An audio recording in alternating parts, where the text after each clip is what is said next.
The chill of the pre-dawn air bit at Ilara's exposed skin as she knelt beside him. The scent of pine and something metallic, like blood, heavy in the stillness. He was barely visible in the weak light filtering through the trees. A dark, huddled form against the snow-dusted earth. A man. Wounded. Her first thought was fear. A sharp, instinctive recoil born of years spent alone, guarding what little she had from a world that had always taken. Her isolated homestead, a meager cluster of logs and patched tarps, felt suddenly exposed, fragile. But then, a low groan escaped him. A sound so raw with pain, it bypassed her fear and pierced through to something deeper, something akin to a forgotten echo within her own heart. He was black, she realized, as she cautiously leaned closer, his face shadowed, etched with lines of suffering. A Navajo. His breath hitched, ragged, and a dark stain spread across his side. He didn't stir, didn't open his eyes. She didn't know how he came to be here, in her clearing, miles from any road, but the severity of his injury was undeniable. This was not a choice. This was a necessity, a silent demand from one broken creature to another. Her mind raced, a frantic bird trapped in a cage. What would the townspeople say? What would they do? She had enough trouble as it was. A woman alone, barely surviving, whispered about in hushed tones whenever she dared venture into the mercantile. His presence here, a Navajo man, wounded, on her land, it was a burden she could not afford, yet one she could not refuse. Her hands trembled as she reached for the cold water skin she always carried, her fingers brushing against the rough wool of his tunic. The weight of her solitary life pressed down on her, an invisible shroud. This act of quiet kindness, extended to a stranger, felt like the first honest choice she had made in a long time. It was a risk, a monumental, terrifying risk, but the deep, desperate ache in her chest urged her forward. She couldn't leave him to die. Not like this. Not alone. Before we get into this tale, let us know in the comments, where are you watching from? And subscribe if you want more content like this one. The weight of her decision settled upon Ilara as she dragged him, inch by painstaking inch, towards the dubious shelter of her small cabin. Each strained muscle in her arms screamed, but the man's inert form was heavier, burdened by his pain, and the invisible weight of a world that would condemn her for this act. He was a stranger, an outsider, a person her isolated community saw as nothing more than a threat or an inconvenient truth. The shame of her own past, a nebulous cloud that clung to her like morning mist, told her this was a foolish, dangerous path. She had always been an unwanted thing, a child passed from one reluctant hand to another, until even those hands let her go. Her own father, a ghost now in her memory, had once spoken of her worth in terms of the mouths she fed, not the love she deserved. So, she knew the feeling of being discarded, of being seen as less than human. The cold certainty of it had etched scars on her spirit that no amount of solitude could heal. She worked silently, a grim determination setting her jaw. Inside, the air was thick with the smell of wood smoke and dust. She laid him gently on the floor beside her meager cot, stripping away his torn outer layers to assess the wound. It was deep, angry, a black-rimmed hole in his side that wept dark, viscous blood. Her meager knowledge of herbs and poultices felt woefully inadequate. The uncertainty gnawed at her, a relentless current against a fragile boat. Could she truly save him? And if she did, what then? The questions echoed in the confined space, a cruel mockery of her solitary peace. She moved with a desperate urgency, gathering clean cloths, boiling water. Every movement was a prayer, a desperate plea for a different outcome than the one she feared. The sun began its slow ascent, painting the eastern sky with bruised purples and grays. The world outside remained silent, vast, and indifferent. Inside, only the man's ragged breathing and the frantic beat of Ilara's heart disturbed the quiet. Days bled into nights, marked only by the shifting light through the single window and the slow, arduous dance of tending to Kale. He remained mostly unconscious, slipping in and out of a feverish haze, his breathing shallow, his face a mask of discomfort. Ilara, driven by a nameless compulsion, moved through the tiny cabin like a ghost, measuring out drops of water, pressing cool cloths to his brow, whispering reassurances to a man who couldn't hear her. Her initial fear had lessened, replaced by a grim, exhausting focus. She saw not a threat, but a fragile life, one tethered to her own tenuous existence by a thread of shared vulnerability. She felt a strange kinship with him, this man who lay so helpless. Had she not, in her own way, lain just as helpless, at the mercy of a world that didn't care? The long, silent hours became a testament to her quiet strength. She talked to him, sometimes, in hushed tones, telling him about the harsh beauty of the land, the endless sky, the way the wind sang through the pines. She revealed little of her own past, her voice betraying no emotion, only a plain recounting of the solitary life she had carved out. It was a one-sided conversation, a tentative connection woven from the fragile fabric of shared breathing in the quiet cabin. She wondered about his people, the world he came from. She wondered if anyone was looking for him, if his absence caused pain. The thought brought a pang to her own chest, a phantom ache for a family she had never truly known.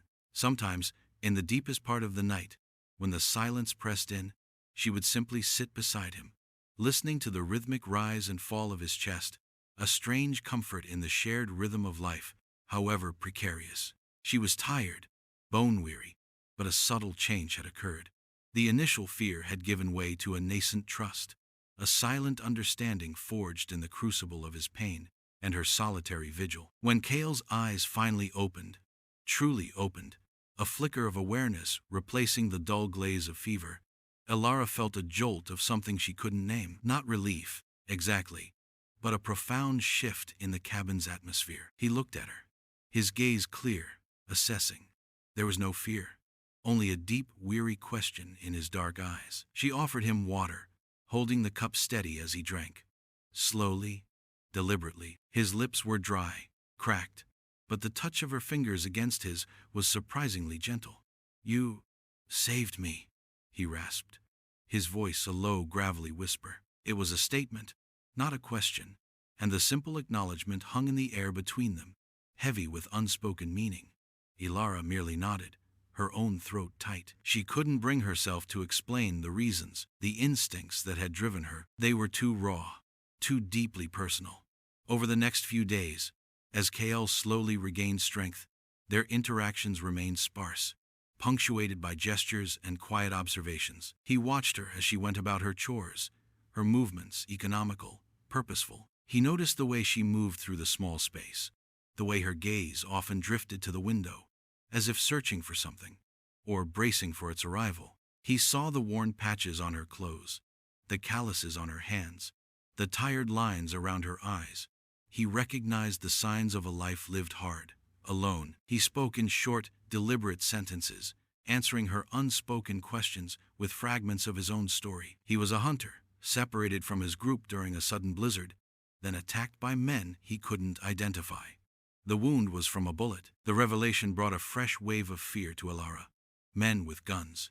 It wasn't just the land that was dangerous, but Kale's gaze was steady, free of malice. He spoke of his people, the didnt, with quiet reverence, of their traditions, their connection to the land. He didn't press her for her story, but his presence, his quiet acceptance, made the heavy weight of her own past feel a little lighter. A fragile understanding began to bloom between them, rooted in mutual respect for their shared solitude and resilience. This slow, almost imperceptible building of trust was new to Elara, a tentative step into an emotional risk she had never dared take. As Kale regained his strength, a strange rhythm settled over the small homestead. He couldn't yet hunt, but he found ways to contribute, small acts that spoke volumes. He chopped wood, his movements still a little stiff, but deliberate. He repaired a loose hinge on the cabin door, his hands surprisingly deft despite their recent stillness. He showed her how to better sharpen her tools, how to mend a rip in her canvas tarp more effectively. His quiet presence was a constant, a solid anchor in her solitary world.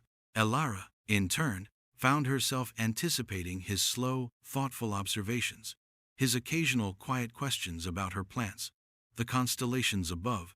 She began to share more, not grand confessions, but small, everyday details of her life, her struggles with the harsh climate, her hopes for a good harvest. She found herself laughing, a light, unfamiliar sound, when he recounted a story from his childhood. a mischievous glint in his eyes. He listened, truly listened, with a patience she had never encountered. He didn't judge, he didn't pity. He simply absorbed, a silent witness to her existence. There was no urgency in their interactions, just a quiet unfolding. She began to recognize the subtle nuances of his expressions, the way his brow would furrow in concentration, the quiet amusement that would sometimes lighten his gaze. She found herself reflecting on the scars she carried, not just the emotional ones, but the physical marks of her hard life. She saw a mirroring in him, perhaps, in the way he carried his own pain with such stoicism. This was not a swift, passionate connection, but a slow, careful intertwining of two lonely lives. The small cabin, once a place of stark solitude, began to feel less like a fortress against the world, and more like a sanctuary. A nascent sense of belonging, fragile and unexpected, began to bloom within her, nurtured by the silent kindness of a stranger. She realized, with a quiet shock, that she wasn't just healing him. In some profound way, he was healing her too. This was the first time she hadn't felt utterly alone. The sense of a fragile peace settled over the homestead, a tentative belonging blooming amidst the quiet solitude. Kale, though still not fully recovered, moved with a newfound purpose, his strength returning with each passing day. He taught Ilara simple words in didnt, and she, in turn, helped him refine his English. Their days became a seamless blend of chores and quiet companionship, their tasks often done in comfortable silence, punctuated by occasional shared glances or soft smiles. It was a rhythm Ilara had never known, a gentle cadence that warmed the deepest parts of her. She found herself noticing things, small details, like the way Kale's hand, scarred and strong, looked against the rough-hewn wood of her cabin wall, or the quiet reverence with which he handled the herbs she gathered. She started to understand that his world, though vastly different from her own, was also woven with threads of deep respect for the land, for life. This nascent connection, this quiet partnership, began to feel like a form of family, a belonging she had always craved but never believed possible. It was a fragile thing, built on unspoken trust and shared vulnerability, and she guarded it fiercely within her heart. One evening, as the sun dipped below the horizon, painting the sky in fiery hues, Kale was quiet, his gaze distant. "My people," he began, his voice low, "they will be looking for me. They will worry."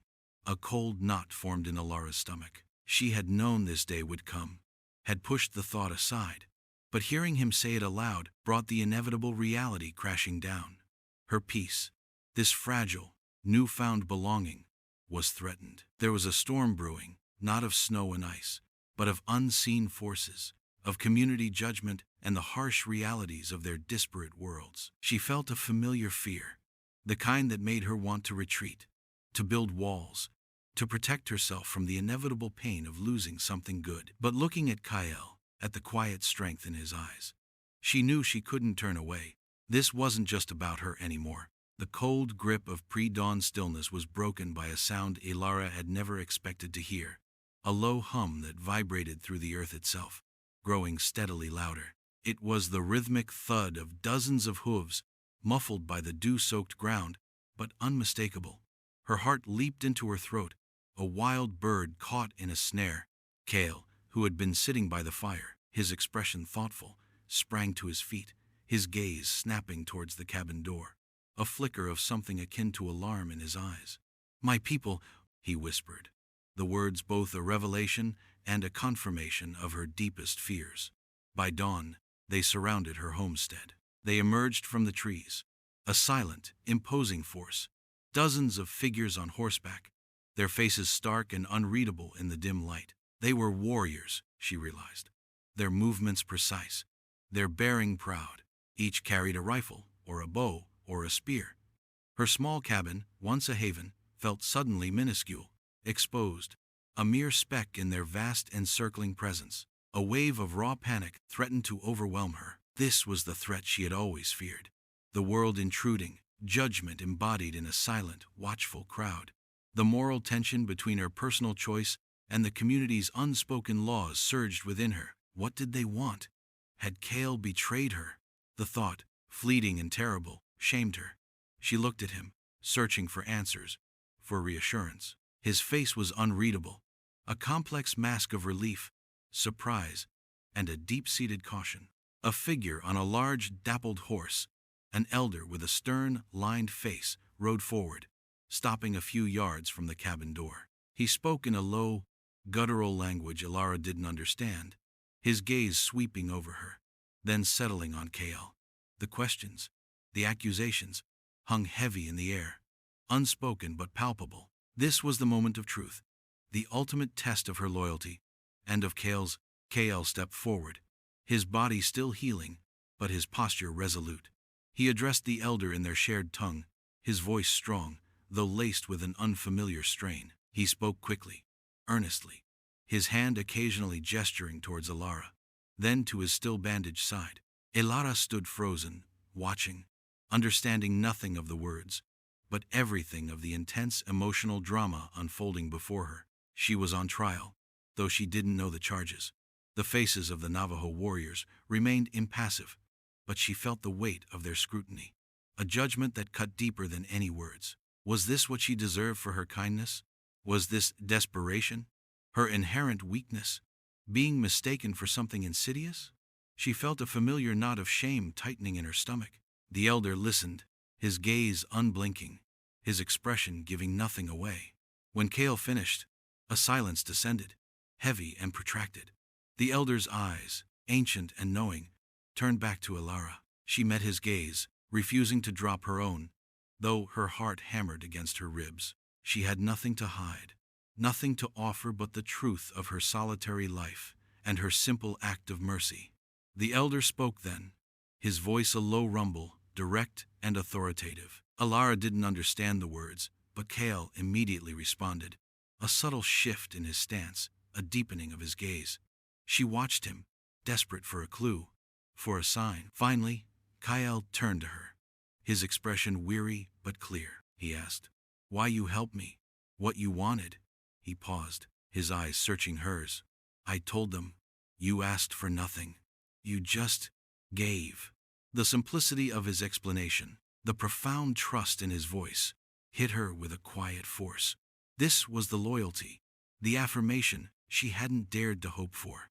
It was a quiet win, not a heroic triumph, but the recognition of an unseen choice, a pure act of humanity. The elder's gaze softened almost imperceptibly, a subtle shift in the landscape of his weathered face.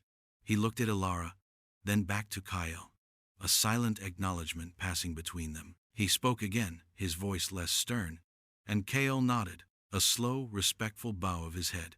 They understand," Kale translated, his own voice tinged with a quiet awe. "They see your kindness."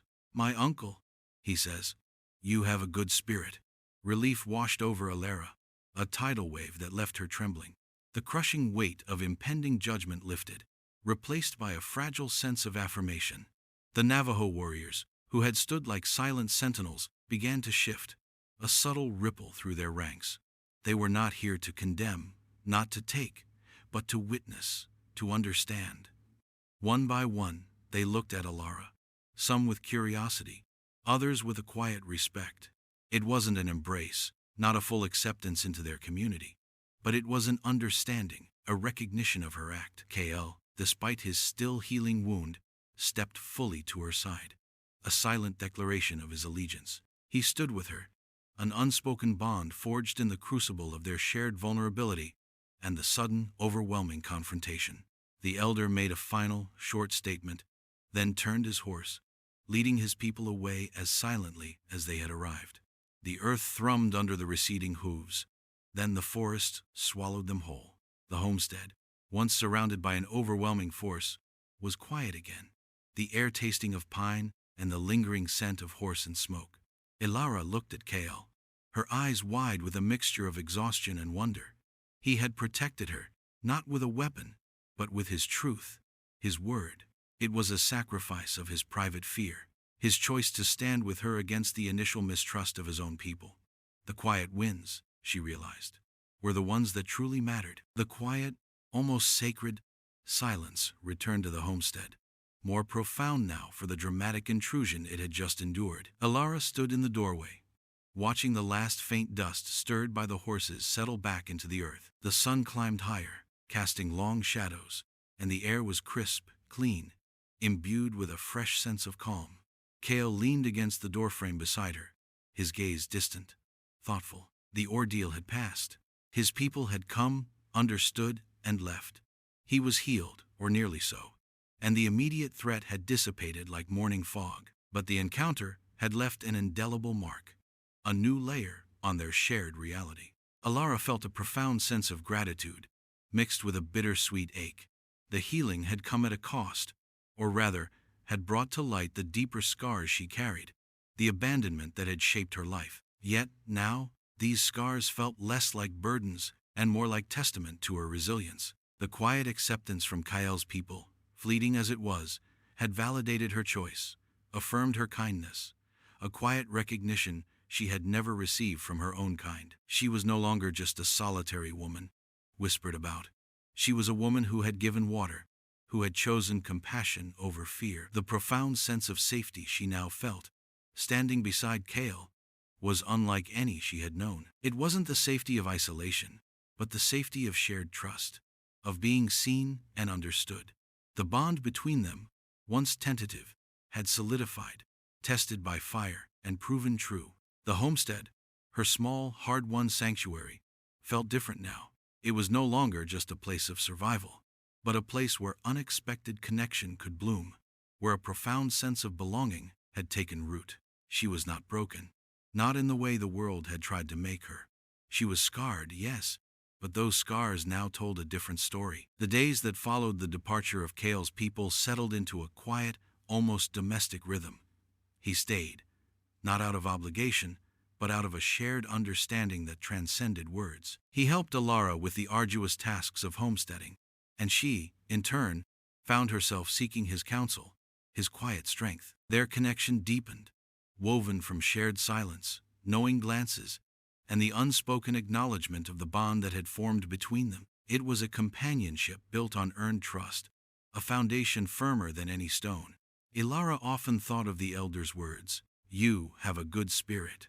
They echoed in her mind, a quiet affirmation that nourished something deep within her. The shame she had carried for so long, the sense of being unwanted, began to dissipate like mist in the sun. She found her own voice, speaking more freely, sharing more of her thoughts and small dreams. Kale listened, always, with that same unwavering patience. He spoke of his own home, his family, the traditions he missed. He told her stories of the didnt, of their connection to the land, their respect for all living things. She learned of a world vast and ancient, a world that made her own solitary existence feel less like an end and more like a quiet beginning.